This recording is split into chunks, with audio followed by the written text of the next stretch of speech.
Cool. Should I just go in 3, 2, 1? Thumbs up. Like in Top Gun, need to learn the little signs.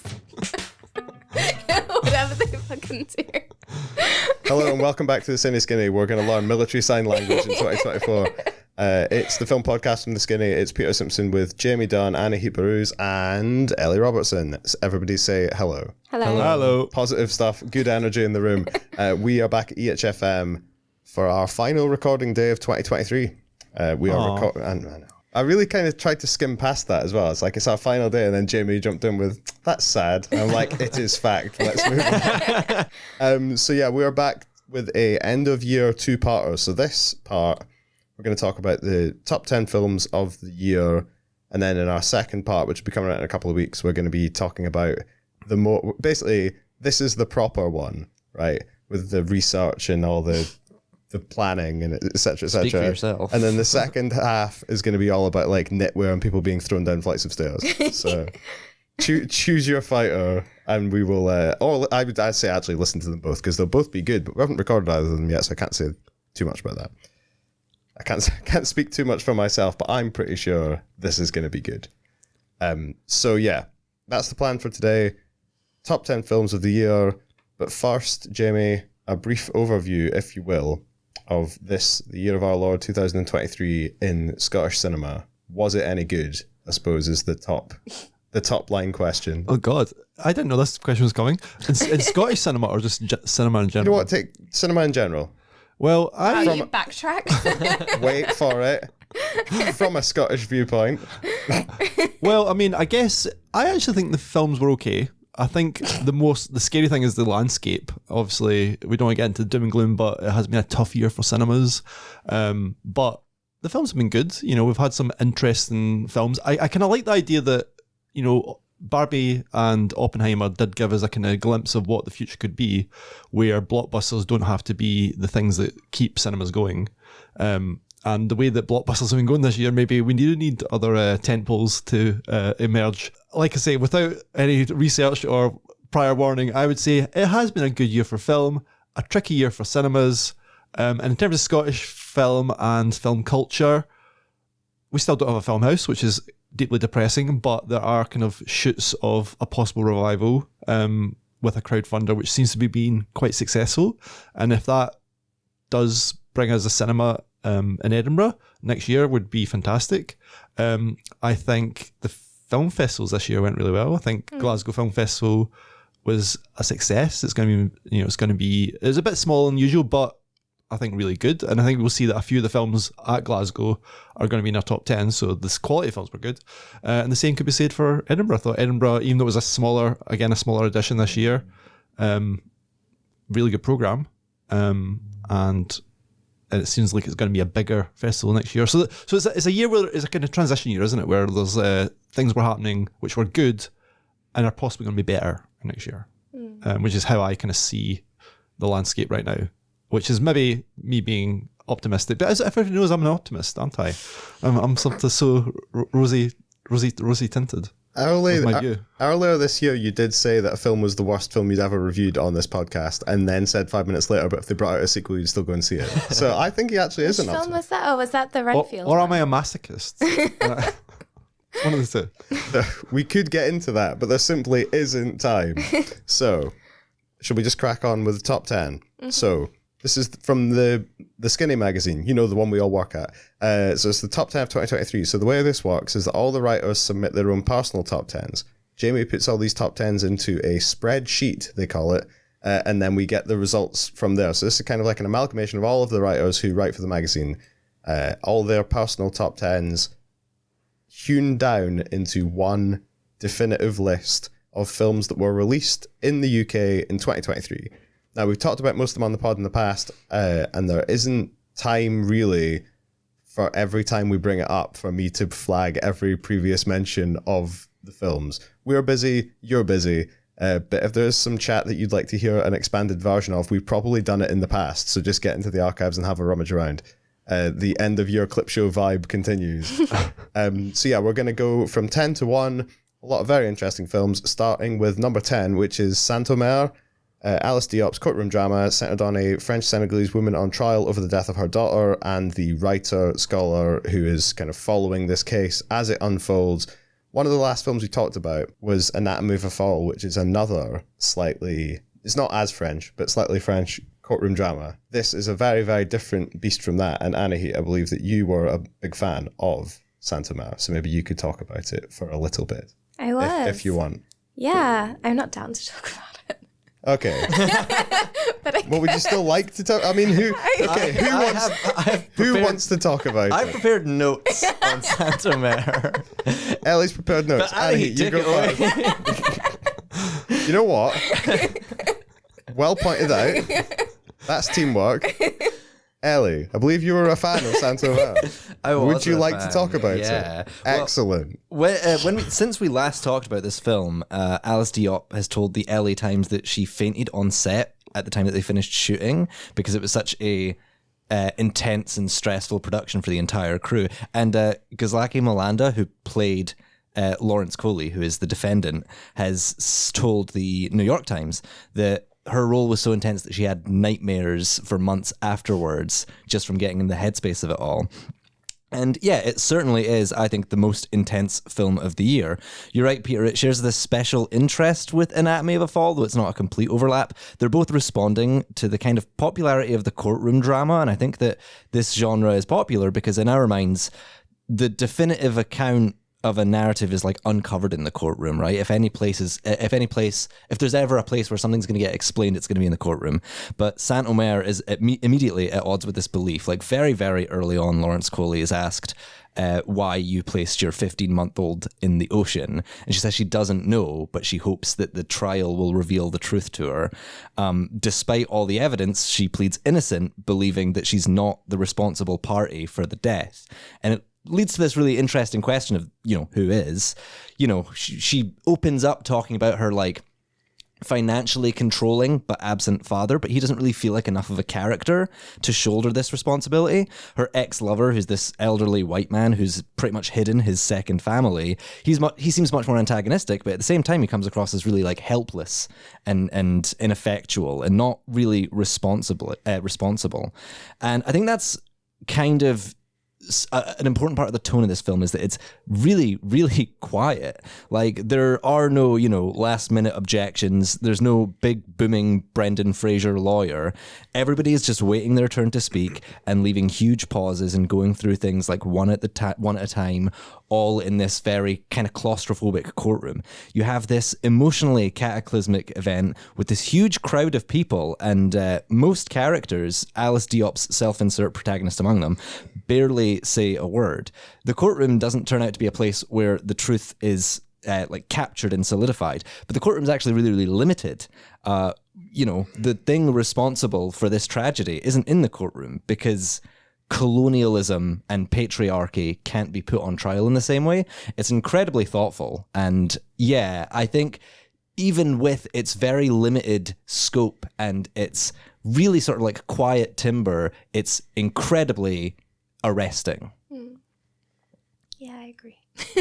This is one of these films where I really want to see it again because I actually think, to be honest, I think I'm probably not brainy enough to understand it on first go. I think it's a film you actually have to see again because I don't know what's it's actually unlike any film I've seen recently. It's like it's got its own kind of film grammar. It's doing its own thing, and I think I maybe didn't tune into exactly what it was doing initially. So I could see there was greatness happening in front of me, but I couldn't quite tie it all together. There was like mysteries that I just couldn't solve while watching it. So I really want to see it again. I agree. Like the first time that I watched it, it kind of like, it was a surprise to myself that what I was seeing was gripping me so much because, like I say, there's nothing particularly dynamic going on. It's just these very closed off performances and everyone feels like they're just full of secrets and, conflicting accounts. But yeah, it's still like grabs your attention and like rattles around in your head, and it's definitely like one of the films on this list that I think has stayed with me the longest since we saw it, because we saw it quite early on. When was it? It came out quite like early in the January, year. Yeah, it's one of those films where I wish I went with a group of people and you go to the pub straight afterwards to talk about what you think all those glances mean, because it's obviously there's a parallel between the two women, but but I never quite got exactly what it was trying to say about those parallels, so yeah, I would love to just like pick people's brains about it a bit more. Well, there'll be plenty of chances to rewatch it and pick people's brains because it's on Mubi just now. So it is streaming. You can go and watch it. That's Santo Mel. That's number 10 in the countdown. Number 9 is May December. So Natalie Portman is Elizabeth. She's an actress shadowing Gracie, played by Julianne Moore, a woman who's kind of like infamous for her relationship, which she started when she was 36 and her partner was 13. So this is the new Todd Haynes one, Carol, Dark Waters, etc. I've not seen it.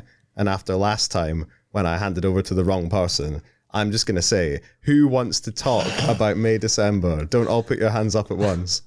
I also have notes on this, and I'm really glad that I get to talk about it because it's a great film. It was so enjoyable. It's a great film that deals with a really, really horrific event that's been buried. Like, years have passed since Julianne Moore's character first groomed Charles Melton's character, and she's constructed this really serene, classic American suburban utopia. Their kids are in college, they're having these summer barbecues, it's pie making, all that sort of stuff. But, it's all fake. The second that she starts speaking, you realize how emotionally manipulative she is. And that's not a spoiler, like comes out of her mouth the second.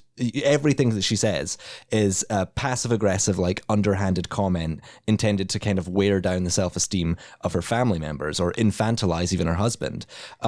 Even in a weird way, like, even the public who are clearly repelled by this person's story, they've occluded its real malice behind like scandalous tabloid journalism, and we see glimpses of these over-dramatized TV movies where, people are in ridiculous costumes and it looks really, really evil. You feel like nobody in this world is treating this crime with the appropriate amount of seriousness, and that's also a huge part of Natalie Portman's character, who's treating it like a role. The only thing that's like more terrible than this nonce character is a method actor who's trying to like, empathize with her and get in her head.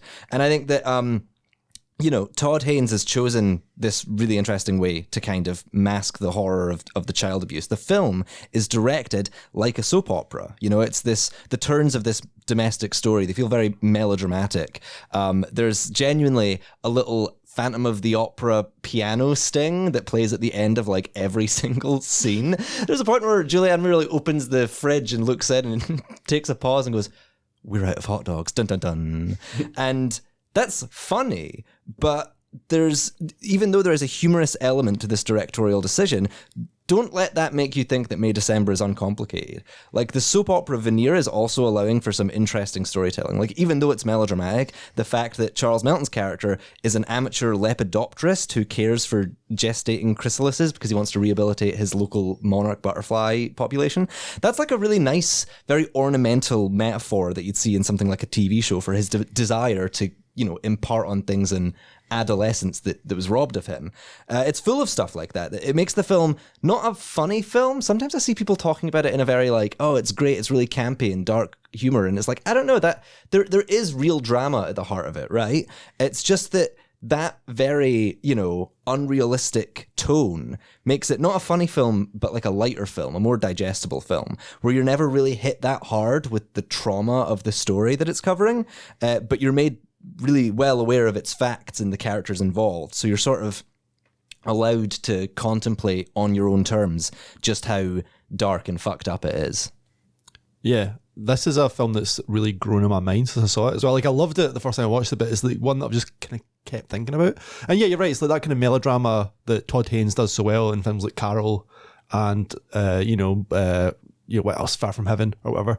But he's got this kind of weird, that is this kind of like sense of humor, but really dark cutting sense of humor that cuts through it. And I think it is funny. I think there is an argument of it. Is it funny or not? I think it's definitely meant to be funny, but it's also meant to be heartbreaking. And I think what I like about it is it's a film that doesn't really have villains. I mean, everybody's kind of like got kind of moral question things are going on. Like both women are terrible, but it's not a film about kind of picking who's right or wrong. It lets you just decide by observing. Yeah, there's a scene where like Julianne Moore's son from her first marriage offers a theory as to why she is the way that she is, and far more interesting than what this theory implies is how later on she responds to it, and she's just incredibly dismissive of it. She kind of like throws any clemency you might offer her out the window. So it's really interesting character building. Like, just, I don't know, everybody kind of like really sticks in your mind in a really uncomfortable way. But it's also kind of fun seeing all the little memes that are going around, because these are obviously real people who have been interviewed, and it's the impressions that Julianne Moore's doing is uncanny. She's got the lisp down perfectly, and some of the scenes in the film are like left verbatim from interviews. So it's like, Wait, is it a true story? It's a true story. It's based on a true story. It happened in Australia, I believe. Wow. Yeah, the name of the person is Mary Catherine Fallot. I mean, I didn't know much about the story going in. I just knew that it was based on a really like I didn't know notorious thing. Yeah, I thought it was loosely based on it, but actually, some of the discussion is verbatim, and her behaviour is like definitely been modelled on this person. Wow, I didn't know that. Yeah, so I'd also say it's worth to digging in and looking at some of the past interviews. Well, we've gone from one that came out right at the start of the year to one that is still out in cinemas now, actually. So you can go, if you're listening to this the day it comes out, like you should be, you can go to the DCA in Dundee and see it tonight. But then it's coming on, it's not going to be on Netflix. So it's Netflix in America, but it's coming on Sky Cinema, like Now TV, from this Friday, I believe, the 8th. So that's May, December. That's number 9. Number 8, very different. Passages. So Thomas Franz Rajewski is a film director running hog wild on the streets of Paris, causing chaos for his long-suffering partner Martin, played by Ben Whishaw, and his new flame Agathe, played by Adele Exarchopoulos. Thomas is as bad as the fashion is good. Jamie, did you want to talk? You're wearing a lovely knitted jumper today. Did you want to talk about Passages? Unfortunately, that's called a segue. Unfortunately, it's not as good as any of the jumpers and Passages, which is really sad. Yeah, I've just realised that like all my favourite films this year are centred around complete narcissistic arseholes. So I'm not too sure what that says about me, but I just love watching terrible It's people. like to see how the other half live, or are you trying to take notes for the future? I mean, probably about both.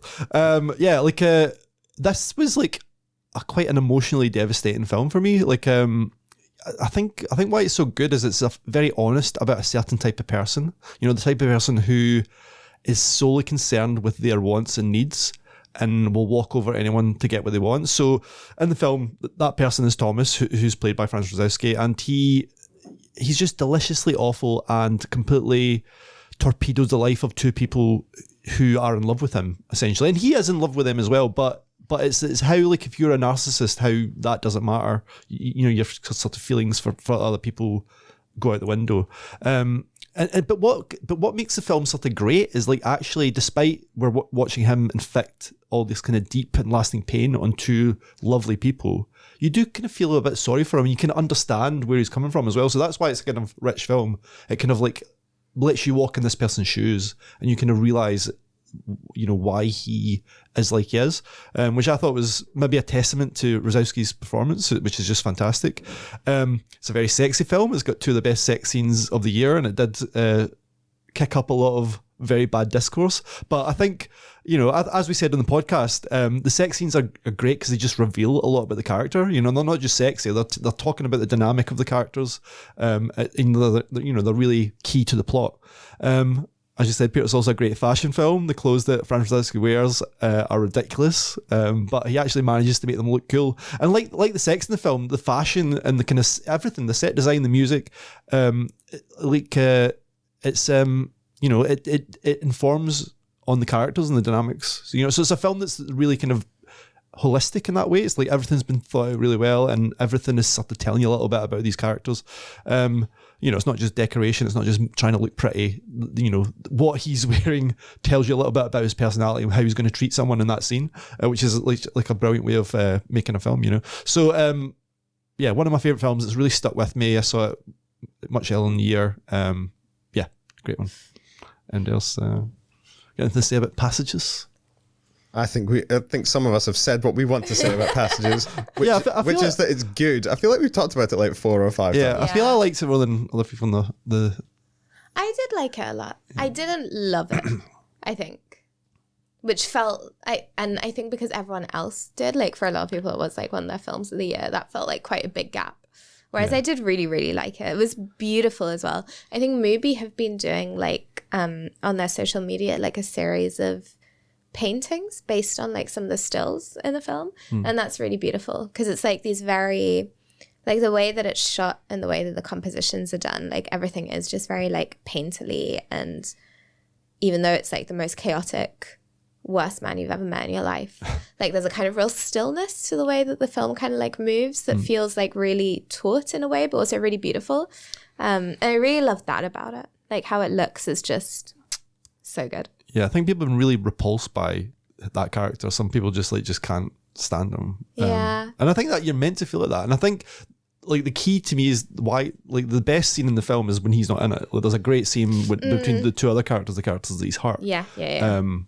But yeah, I think it's just a really interesting performance and probably quite an honest performance. There, there are people like that. It's not like a outlandish character God, no. by any means. Central characters with a lot of depth, but who are ultimately doing bad things is a recurring theme that we will revisit shortly, but not in the next film. That's a segue. So number 7 is Rye. So Passengers is on Mubi, and Rye Lane, which is on Disney Plus, is number 7. So Dom and Yaz are 2 young people in South London who have a kind of chance encounter in an art gallery after they've both been through quite bad breakups. They go on a kind of wild classic rom-com adventure, but with loads more bright colours and fisheye lenses around Peckham and Brixton, is it? Like kind of South London. Yeah. Brixton. So it's a debut film from Rain Allen Miller, David Johnson and Vivian Opara.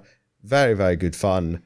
A lovely film. Who wants to talk about the lovely film? Yeah. Anahit, am I finally gonna bait you after It is not me. with 23 minutes on the clock? Is Anahit about to lean something. forward in her swivel chair? I love swivel chair. I love this chair. I am going to talk about this film. I think I was really surprised that it was so high up on the list. And I think that's actually really kind of beautiful because it is a very small film. And I think it does things in a much more understated way than even like Passages, May December, Santa Mer. I think those have like a real kind of standout star kind of cinematic quality to them. Whereas I think what's really nice about Rye Lane is it just feels really fresh, but in something that also feels really, really familiar at the same time. So you kind of talked about it being like this kind of classic rom-com thing. And there are some like really funny and like really incisive nods to the genre. There's this one cameo that is just like really well done and really like cleverly deployed. But it's also just like really subversive with how rom-coms work. So like you have the meet cute, but it's in this grotty little bathroom, and you have these 2 people running around, but they actually don't really like each other, and they're actually not really clicking for like a good kind of beginning bit of the film. And it kind of finds, I just think it's like a really nice way of showing how like attraction actually works, in that often it's slow and it's a bit awkward, but it just feels very, when it happens, it feels like cinematic, even though you're just 2 kids that are like kissing in a bathroom. And I think that's like quite sweet. I really liked it. It's also just it has a gorgeous visual sensibility. This is being compared to chewing gum a lot, I think, and how it uses like its visual gags. But it really has its own thing. I really like the fisheye lens. I think I don't know. Every time it happened, I was like, oh yeah, it feels like, I don't know, she had a vision. She was just being a bit like mad on set. I really like that idea of it. And like London is really beautiful. It's just made with a lot of love. And it's just like, I think a very like tender and earnest film, despite how like cynical its characters are and how like Rye itself is. Like it feels things quite sincerely. And I think that's quite nice. It's a good film. It's a fun film. It looks great. Yeah, really good performances. I mean, like one of the rom-com conventions that it shirks that I've always hated. This might be a bit of a spicy take, but it comes with all rom-coms, right? Even like from Hallmark to like the big classic Sleepless in Seattle ones, is they're all quite normie, aren't they? Like the characters have to be rendered in quite an attainable way so that general audiences can connect with them. If they're like too off the wall, then they'll be like too intimidating for people to connect with. But it's like, fuck that. Romance films are meant to be fantasies. Like I want romance film characters who are better dressers than me and like swan about these really like nice bougie art galleries and get street food and, I definitely got swept up in the characters and their story, and that you're right, that very like gradual way that they like get to know each other, that very like quite realistic depiction of attraction and how people like evolve through their meetings with one another. But even if I didn't like the writing, I'd still appreciate the film for just being really like vibrant and beautiful and maximalist in a way that like real life isn't always like that. But who cares? This isn't real life. Like I'm having a good time watching this through its kind of like weird fisheye lens TV music video style. But I think real life also is like that sometimes, isn't it? I mean, I think that like that's the thing is you can see stuff and be like, oh, that person dresses really cool, or oh, this seems like a really cool neighborhood I want to go to. Like that's something that I think romance films should provide, which they don't always. Yeah. You know, sometimes the aesthetic of a romance film might just be taken out of like the most sort of ubiquitous magazine like interior design kind of thing. It's a subtweet of like Love Actually, and it's tough. So setting Love Actually aside, that's Rye Lane. So that was number 7 on the list. Number 6, How to Blow Up a Pipeline. Daniel Goldhaber, 1970s throwback thriller based on the Andreas Malm non-fiction book of the same name. It's a smart, sharp ride that does actually contain a tiny little bit of practical advice on blowing up a pipeline. So this is loads of fun. If you haven't seen it already, I am genuinely stunned that it's on Netflix. It seems like the unexpected comrades over at Netflix HQ have come up with a good one for once in their goddamn lives. Because this is actually, as I said at the time, genuinely has the courage of its convictions and just straight up says doing sabotage is cool. Doing sabotage is cool, and if you don't like it, you're a nerd. And I appreciate that. But it says all that through kind of like really nice, like, yeah, old, like kind of throwback film cinematography. The cast is really great. The structure of the film is really interesting. It gives you a chance to like get to know all these characters and to understand all their various different motivations. It genuinely has a name of the film in the film moment in kind of like ridiculous fashion, but draws attention to it when someone is in a library or a bookshop holding a copy of the book upon which the film is based. And someone walks up to them and says, "How to Blow Up a Pipeline, eh?" And then it basically just cuts to them be like, "No, we got this guy on the team. I found him reading a book." Whoa. Yes, very, very good fun. Very engaging and will leave you appropriately fired up, shall we say. If you don't like this film, you're a narc. Yeah, I really actually do believe this. My friend, can I tell this story? Yes, you can. Okay. Because I know what the story is, and I rushed through that synopsis, so we've got a minute, so go for it. So my friend went on a date with a guy. I think they've been dating a couple of times. They went to see this film. This is my very, very, very, very leftist friend. So she went on this date with this guy and they went to see this film. And she afterwards was like, "Oh yeah, like, you know, was it like great, blah, blah, blah." And he just started on this whole thing about like, yeah, I don't know if this is like the best way to kind of address, and like, you know, like the police in the film and like all of this fucking stuff. And just really like, well, like, you know, like sometimes like violence isn't necessary, and like, I don't know, do we really need direct action? Like police were just doing their best. And then she broke up with him right there. What if the pipeline has feelings too? Yeah. Yeah, Anyway. that fence had a family, damn it. So that's How to Blow Up a Pipeline. Like I say, an incredible turn of events. It's on Netflix, so everyone get wired into that. So that's number 6. So we've reached the halfway point. We're moving back into the realms of narcissistic psychos for number 5, which is Tar, which feels like it was about 4 years ago, even though it was earlier this year. It was the first thing that I saw in cinema. It was like basically our first thing back was Tar. Cate Blanchett is the unhinged and career-obsessed conductor to the stars. Lydia Tarr is Todd Field, following Cate Blanchett as she tries to keep the various professional and personal plates in her life spinning. Also features, for my money, the best accordion playing in any film of 2023. But that kind of wry, sarcastic comment will really be saved for the second half of this episode. On this, we're talking solely about the artistic merits of the films. Who would like to talk about Tar? Would anyone like to talk about Tar? Or shall I talk more about this accordion? I could talk about Tar. I think I'm down to talk about Tar, but you could also talk. Jamie, tell us about Tar. Well, I saw Maestro the other week, and in comparison, Tar has a lot more to say about acting, composition, and conducting. It's a much better film. I'm not going to talk about Tar. I'm going to talk about a similar but less good film that you haven't seen. So I've seen it. It's shit. It's okay. It just wasn't as like interesting. Yeah, this is just another extraordinary film about a complete monster who treats everyone terribly and then gets their comeuppance, which is just my jam. I think I just love it. Know what? That's a Netflix category that I would watch everything on. When they're like cute blockbusters from like the 90s, like I don't want that, but it's like, what was it? Another film about complete monsters, complete narcissistic monsters going around ruining everyone's lives. It's like play all shuffle. So so Todd Fields, I think, does a really beautiful job of directing here. It's the film kind of modulates a bit like a bit of music, but it's not a kind of melodic music. It's like there's like it's quite atonal, jagged film, which I love about it.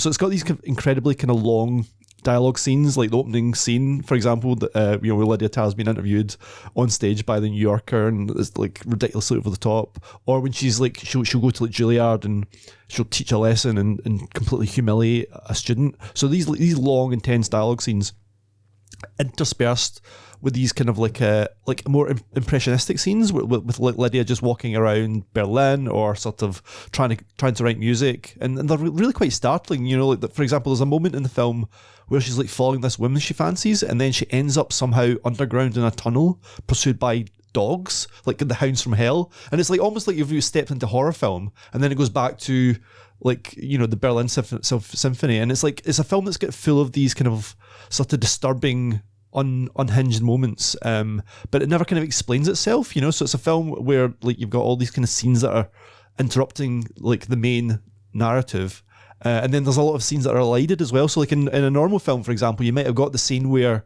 Lydia gets fired. She gets into trouble with her boss for all these eventually she should get into trouble for her sexual misbehavior, but really she gets in trouble for that bullying of the student at Juilliard, but you never see that scene, so like that's taken out, and the only reason she got fired because she's going on stage and she punches out her replacement, so it's that film where like it's completely surprising you because it does things differently from the other types of films like this, these kind of like films that are up for Oscars. Essentially, it doesn't actually feel like one of those films despite having a great performance from Kate Blanchett. There's other things going on. It's a bit more arty and a bit more interesting than those types of movies. So yeah, it really surprised me while I watched it. It's just full of really great, memorable scenes. That's I think is why it stayed around, even though it was released early in the year. People have like talked about it and like shown those scenes again and again.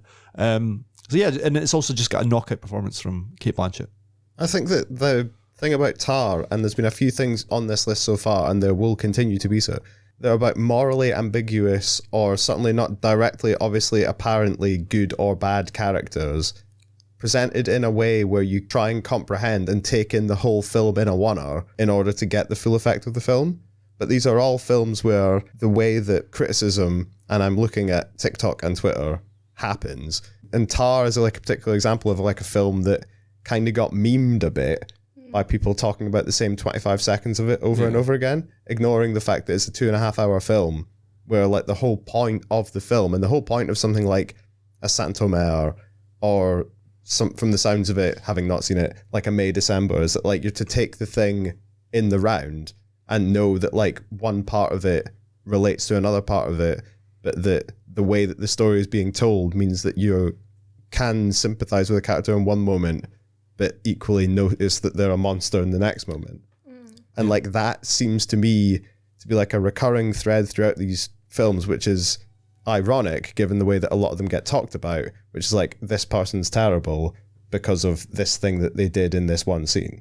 Yeah. Also ignoring the fact that like maybe you're supposed to think they're terrible. Like characters aren't, it's not good writing if the character is nice and bad writing if the character is not nice. Well, so many times I've heard this described as a film about cancel culture, which is not really what it's about at all. Like, it's like, there's that one scene where she, I guess, like calls one of the students completely woke and humiliates him. But other than that, it's not about that.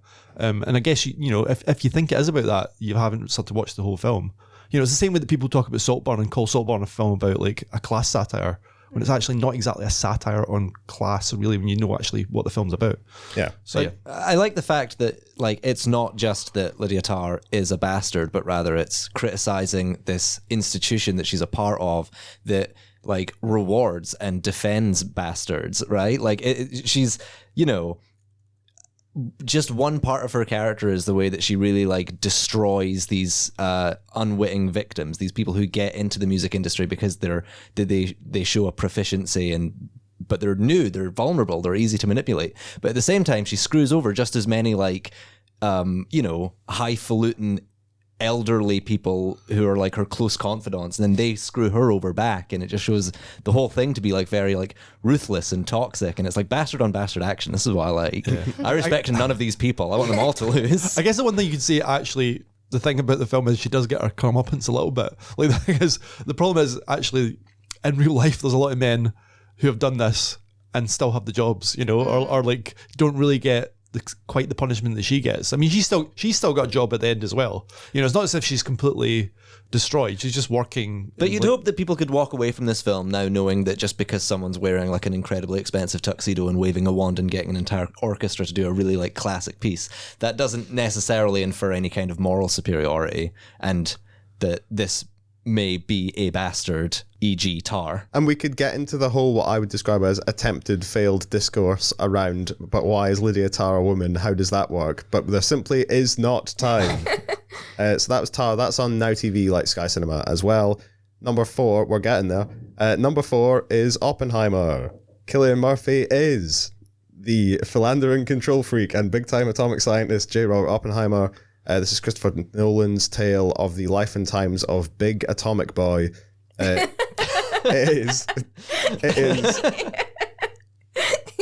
is epic in its scope, I've written down, which is to say that every male actor in Hollywood has a speaking part in this film. Christopher Nolan still has never met a woman, but my God, when it comes to charting a long and complex story with many, many threads, there aren't many like him. So, who has anything to say about Oppenheimer, or do we want to move on to number 3, bearing in mind that we have to record another episode of the podcast after this? Yeah, maybe we should move on. I mean, it was great. It was better than Barbie, is my main feeling about Oppenheimer. I feel like that is one of the things about Oppenheimer, is that it will always be remembered as the film that was on the same weekend as Barbie. Yeah. And I think it's hard for it to break out of. Yeah, and I think the position of the spoiler, Barbie is not on this list, but I think the fact that Oppenheimer is on this list sort of, I think, and feel free to jump in if anyone disagrees with me, I think that Oppenheimer is probably the better film, but I'd be much more likely to watch Barbie again before I watch Oppenheimer again. Yeah. Barbie's a lot more fun, but not anywhere near as substantial, I should think. Yeah. Oppenheimer is longer and has like a more just complicated plot, and also like, because it's Chris Nolan, it has that very like action pacing, even though it's just scene after scene of like men sitting around in rooms reading out papers. Like the scenes themselves only last 2 minutes long each, and then we cut to another room with another man with another paper. I do love him. Like, I know that he's such a like boy filmmaker, but I just would watch anything he does. I think he's so cool. I love watching him do things. Dads need thrillers to watch as well, okay? Dads need movies. When are the dads going to get a win? This is a dad movie, Yeah, and you also then end up in the weird situation of being like, well, the Warner Brothers Barbie film gets the moral victory, and you're like, I'm leaving this conversation. I'm signing out of this chat. So that was Oppenheimer. You're just gonna have to rent it if you want to watch it. I imagine it's the kind of film that might get like IMAX re-releases on a semi-regular basis because it was such a big hit. It might come back, but it's not on any. Also, the way those atoms smoosh together in his dreams, that's just peak filmmaking. That's the action film we all want. I feel like Ellie may have more to say about Oppenheimer, but again, there isn't time. Number 3 on the list, Past Lives. The debut film from Celine Song. Nora and Haesung are childhood friends in South Korea. They are torn apart when Nora's family emigrates to Canada. Decades after this separation, they are reunited for a week in New York City. I haven't seen Past Lives. The rest, if I haven't said that I haven't seen it, I have seen it. I don't want this to just be like, I host this podcast, I've never seen any of the films. Which one's how we originally pitched the podcast. Yes, which one's the cinema? Is it the one with the big telly in it, etc., etc.? So who wants to talk briefly about Past Lives? Yeah, I can. I thought this was a really, really beautiful film. I watched it when it was showed at the Edinburgh Film Festival. So like you say, it's about these kind of 2 childhood friends, and they have since like grown apart because of the facts of immigration, and then they kind of come back together when Nora is married now and has been married for several years, and it's this kind of grappling with what could have been, these alternate futures, the weight of all of this time that has passed that nothing has come out of, like reckoning with the weight of, I guess, like a missed opportunity, but not even knowing if it was a missed opportunity. There's this concept that kind of winds through the film that I now, because it's in Korean and I can't, it's Isung or something. Does that sound familiar? But it's this idea that like you form relationships with people based on like all of the past lives that you've had with them. So you just have like it's essentially this sort of like connection and chemistry that you've formed with someone that has formed through all of your past lives. And then finally, when you find each other in this life, you're sort of building on all of that. And what they're grappling with is whether that is what they have, whether she has it with her husband. And it's just a really beautiful cipher, I think, to talk about ideas of like unbelonging, about the lack of certainty that you always have, not only in like your romantic life, but in every aspect of your life when you've been displaced or when you've had to move or when you're growing up in a culture that doesn't really belong to you. How are you ever, that certainty that I think we all try and look for, that we think marks out, like that we've lived our life like quote unquote well. If you're never afforded that, then how do you're always stuck in this sort of in-between place between people and between countries. And I just thought it did it really, really beautifully. Like it was really, really gorgeous. Again, just a really kind and compassionate film. I don't think it does the romance in a kind of, like, you know, when you go into a restaurant, they have like those tip jars, but you're meant to like vote for things. And then that's how you get the tips.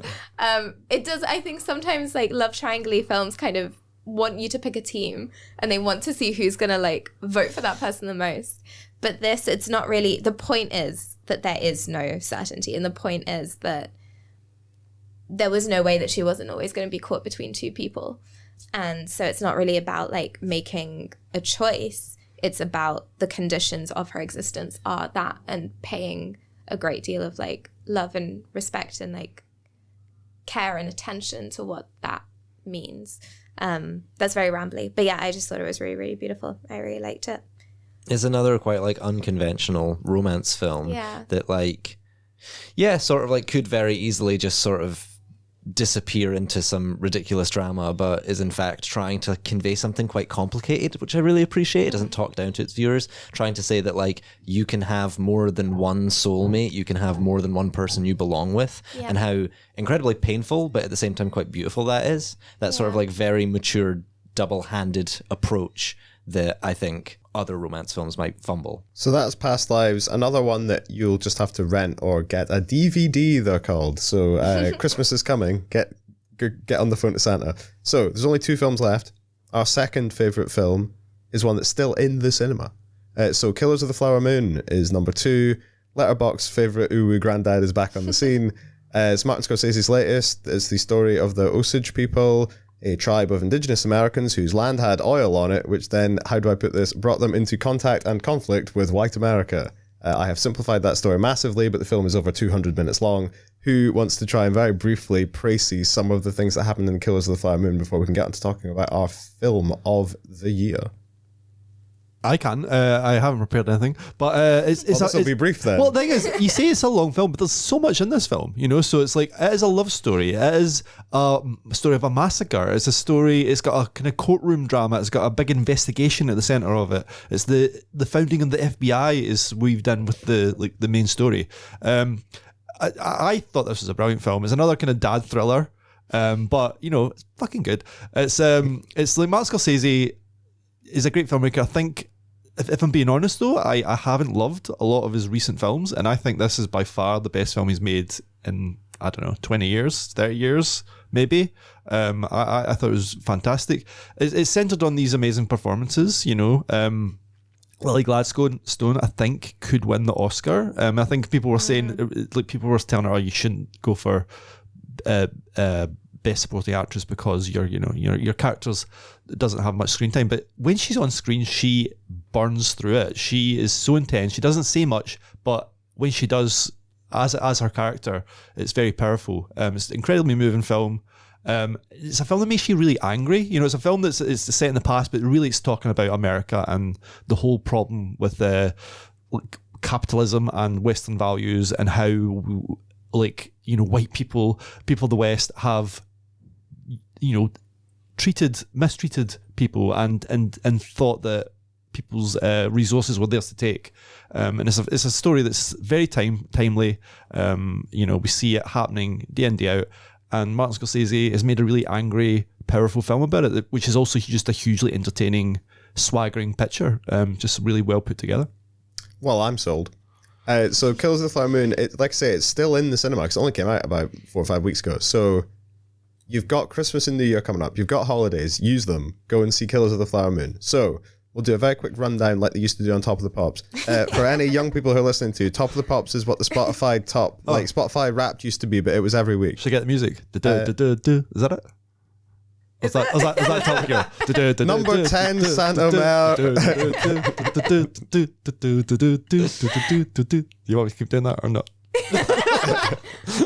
Saint-Omer, May, December, Passages, Rye Lane, How to Blow Up a Pipeline, Tar, Oppenheimer, Past Lives, Killers of the Flower Moon.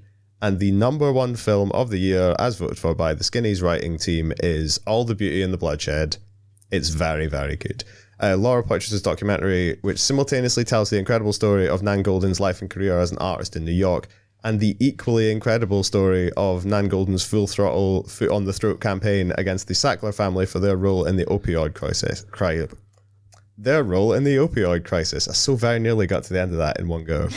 It is a really incredible film, and I think the thing that is the most... I mean, it's kind of no surprise that a bunch of journalists picked it as their favourite film. Yeah. But what does that mean? Speaking of narcissists. Full circle. Like I planned it all along. But I think, the incredible thing for me about it is the way that it manages to do this kind of macro and micro thing simultaneously, but give them both enough space to breathe and show the ways that they connect to each other and show the way, like, it sounds really basic, but show like the direct connections between things in people's personal history and in their cultural history and in the present and in how they do their work now. It is a really amazing film.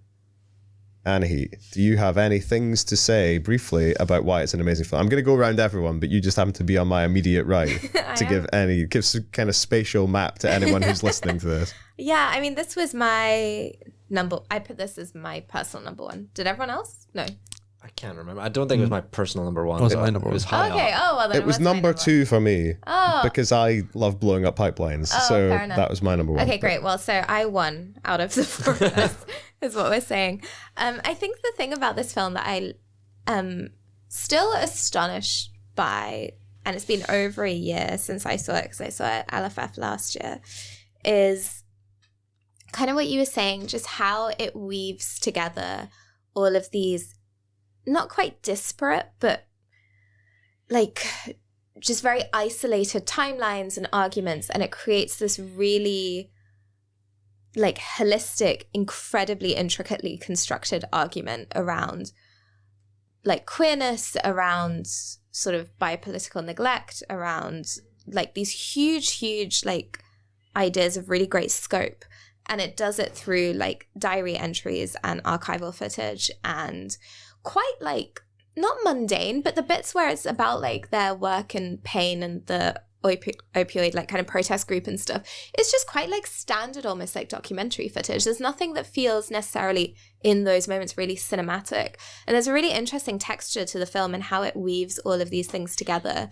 I think the only other documentary that I can think of, so like when I used to teach like uni students how to write essays, I used to point to Ava DuVernay's 13th quite a lot as a film that shows how you construct an argument. So it had like an argument about like essentially the slave trade was replaced by the prison system. And then it kind of builds that argument like brick by brick. And I think there's something really similar about how All the Beauty and the Bloodshed does it, in that it goes back to her childhood and the loss of her sister and these seeds of like grief that are planted in her life. And then goes through the New York scene in the 80s and then it goes through to now.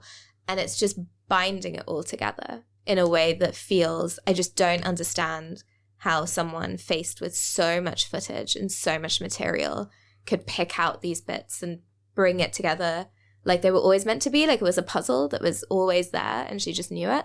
Kind of like, isn't it that Michelangelo thing that like a sculpture, you're just carving away the bits that shouldn't be there? Like it feels like that. I just think it's really beautiful. Like, we were trying to figure out what it's called in the office the other day. What did they call that New York 80s scene? No Wave. No Wave. Yeah. Thank you. Yeah. Like, I really, really love that kind of like era of art, that era of activism. It kind of like goes as well into the AIDS crisis, and is just really sharp and angry. There's this like one amazing bit of footage that I still think about all the time where she's wearing this kind of like bondage fit, and then she has this little hamburger purse, and I actually think that like that's the outfit I want to be buried in. Like, you know, they call it like your little ghost outfit. Like, what outfit if you died as a ghost that would just be representative of you? I think that's the outfit for me. It's just so fucking cool and just like visually interesting, and I would die for Nan Golden. And it's a hard film to talk about because it's just, there's so much of it, but it feels really important, like really, really important in a way that I think if you just hear the summary of it and it's like, oh, it's like a documentary and it's kind of about the opioid crisis, and it feels like it'll be almost dry, and it's not, it's like a snapshot of like art and life for decades. And it's just, I don't know, I really like it. I totally agree. I mean, like, I think that you're right. It is a bit strange to say that it's a documentary and people are like, oh, you know, about this one particular era of history or this one particular artist's life. And that surprisingly is like our top one film of the year. But I think there's like a real case for that. I think that it's bringing in like a lot of the stuff that you've seen on this list that everyone loves. Like the people at the very head of the opioid crisis, the Sackler family, are kind of like, you know, dragged through the dirt in this film. They're actually made to face the consequences of their action. And, you know, in May, December or Tar or whatever, we're seeing that people are really enjoying bastards getting their comeuppance this year. But at the same time, like what you described, Anahit, is like scenes of them working not in mundanity, but in just a very like real way. Like that shows us how activism works, kind of like how to blow up a pipeline, because, you know, you get the opportunity to actually have like a real life look into people doing community organizing and how change is brought about. So, I mean, yeah, I think that this is really, really interesting, and it's somehow amazingly bringing up all of these like especially like, you know, as well, past lives, that feeling like how is a life defined and how is a life shaped over time from one decision to the next, and that very much bleeds through in the sort of historical narrative of this. But yeah, it's like all these different things that we've been seeing this year that people have been enjoying, they're all compacted into this one film that is documentary. It's a real life example, and that's really exciting. So there's definitely, to me, like a theme emerging in what people have really hungered for out of cinema this year, and All the Beauty and the Bloodshed just hits on the head. Yeah, I kind of feel bad for all other documentary filmmakers, you know, because how do you follow this? Because you're right, like, I think what it is Laura Poitras who's made this a masterpiece, like, because, you know, it's actually several films put together. So it is about Nan Golden now as an activist, changing the world. It is about Nan Golden in the 80s, you know, living the most fantastic life, but also seeing all her friends die from the AIDS crisis. You know, you could make, that could be a great film, you know, like following her life in the 80s. You know, you could have a film just about her art. You know, that's a big section of the film, is just seeing her art play out on screen. But it's the way it's weaved together. It makes it really emotional and makes it really moving.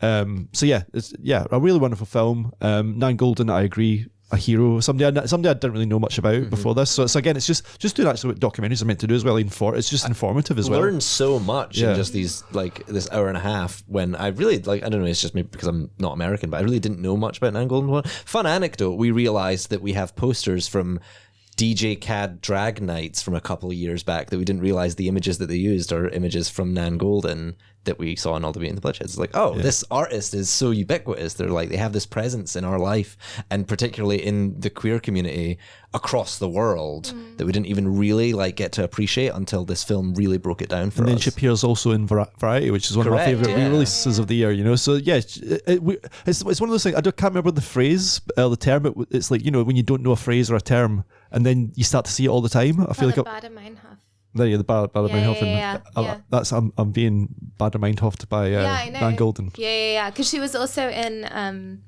like a lot of the Palestine protests, like in the kind of Jews against Jewish Voices for Peace, was it? But she's been in like a lot of their posts. And then I was going back to Olivia Lang's The Lonely City, which is one of my favorite books ever. And she's obviously in that quite a lot. And it was one of those things where like I didn't notice it the first time I read it. And then watching this film, you go back and you're like, yeah, like she's just in all of the stuff that we find important. And it's exciting now that we notice that. Mm-hmm. Yeah. And now she's in the most important position of all. Number 1 on the Skinnies films of 2023. Probably her list. greatest You're accomplishment. welcome, Nan. In many ways, this is a victory for Nan, but also for us. So that is our top 10 of the year. Like I say, we've discussed all these on other episodes of the podcast, so if you wanted more chat about any of them, go and listen to those episodes. We'll be back in 2 weeks with the second, slightly more chaotic and looking at the clock, speed-run version of a kind of end-of-year roundup. But yeah, thank you for now to Ellie. Thank you. Jamie. Just Peter. And Anahit. Thank you. And this has been The Cine Skinny, and that's been the best films of 2023. Goodbye. Bye. Bye.